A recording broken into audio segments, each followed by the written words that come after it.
নমস্কার বন্ধুরা, আজকে একটা নতুন টপিক নিয়ে এসেছি। গতদিন আমি হাঁপানি নিয়ে বলেছিলাম রোগের কারণ নিয়ে। তো আজকে বলবো রোগের লক্ষণ নিয়ে। হাঁপানিতে মানুষের কী কী লক্ষণ হয়, কী কী লক্ষণ দেখে আপনারা বুঝতে পারবেন যে হাঁপানি হয়েছে, হাঁপানির বিশেষজ্ঞগুলো কী কী দেখে অতিরিক্ত হাঁপানির কষ্টকর মুহূর্তগুলো আপনারা বুঝতে পারবেন যে এটা হাঁপানি রোগ। আর একটা জিনিস, যে ডক্টরবাবুর কাছে কখন যেতে হবে সেই জিনিসটাও বুঝতে পারবেন। আর এত সব ভিডিও করার মেন উদ্দেশ্য হচ্ছে আমার প্রথমত ইউটিউব চ্যানেলটা করেছি, তেমন কিছু লজিক্যালি টপিক দেব যে টপিকগুলো মানুষের কাজে লাগে। ভুলবশতও যদি ভিডিও কেউ দেখে নেয় তার অন্তত কিছু উপকার হলেও আসবে। যদি ইচ্ছা হয় অবশ্যই লাইক কমেন্ট করবেন, আর দেখে যদি ভালো লাগে অবশ্যই শেয়ার করবেন, আর চ্যানেলটাকে অবশ্যই সাবস্ক্রাইব করবেন। এটা সবসময়েরই আশা। তো শুরু করি। রোগের কারণ হাঁপানি বা অ্যাস্থমা। হঠাৎ শ্বাসকষ্ট শুরু হয়ে যায়, শুরু হয়, কাশি, গলা বুকে সাই সাই শব্দ হয়, গলা বা বুকে সাই সাই শব্দ হয়, রোগী প্রচণ্ডভাবে হাঁপতে শুরু করে, শুয়ে থাকলে কষ্ট হয়, রোগী সর্বদা সামনের দিকে ঝুঁকে বসতে চায়। এইসব সিমটম দেখে বুঝতে পারবেন যে হাঁপানি হয়েছে। শ্বাস প্রশ্বাস খুব ধীরে ধীরে চলে এবং তা শব্দের প্রতিধ্বনি হয়। শ্বাস প্রশ্বাস ধীরে ধীরে চলে এবং শব্দের প্রতিধ্বনি হয়। নারীর পালস বিট এলোমেলো হয়, রোগী নীলবর্ণ ধারণ করে কখনো কখনো, হৃৎপিণ্ডের গতি বৃদ্ধি পাওয়া প্রভৃতি ঘটে। প্রথম অবস্থায় 1-2 ঘন্টা চলার পরেই হাঁপানি কমে যায়।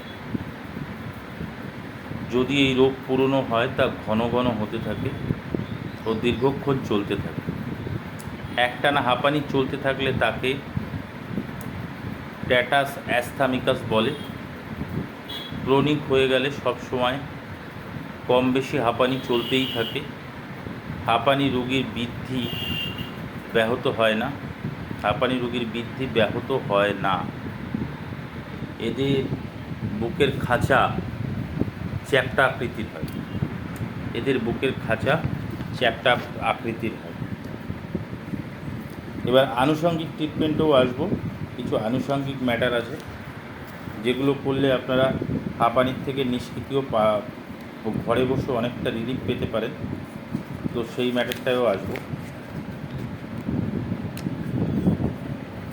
ভিডিও দীর্ঘকায়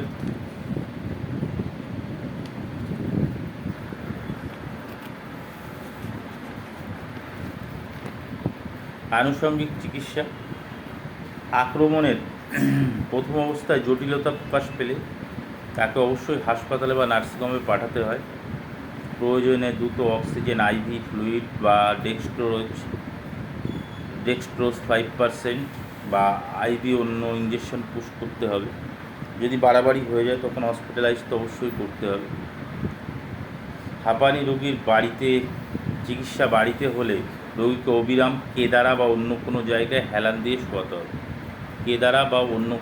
হেলান দিয়ে শোয়াতে হবে। এতে শ্বাসকষ্ট কম হবে। রোগীকে সর্বদা গরম খাদ্য পানীয় দিতে হবে আর মুক্ত বাতাসে ঘুরে ফিরে বেড়াতে হবে। হালকা ব্যায়াম অনেক সময় হাঁপানি থেকে মুক্তি দেয়। খাদ্যবস্তু হালকা সহজপাচ্য হওয়া বাঞ্ছনীয়।